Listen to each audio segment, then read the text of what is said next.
pero eres latina, porque la propuesta de trabajo que te hago puede ser más amplia, ¿me entiendes?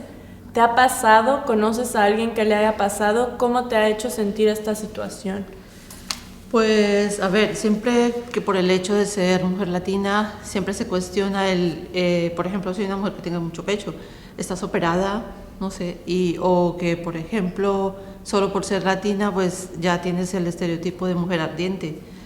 Me pasó en una ocasión que puse un anuncio en una página para encontrar empleo, puse muy claramente, busco trabajo de cuidado de personas mayores. Normal, con el cabello largo, una chaqueta, pues una foto muy, muy común. Y me llamaban para ofrecerme otra clase de servicios, como servicios sexuales. Entonces me parece una situación muy violenta. Solo que por el hecho de ser mujer te pasan estas cosas, pues muy, muy mal. Sí, justamente nosotras vivimos esta discriminación, esta carga por ser mujeres y por ser latinas. Existe una sexualización sobre nuestros cuerpos.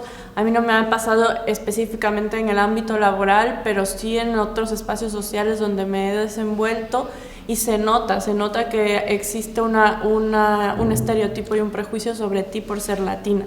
Y eso pesa en cómo te ven, en cómo te tratan y en cómo te hablan. Entonces, es difícil para nosotras en ese sentido. No soy un caso aislado. Mi nombre es Claudia y soy de Colombia.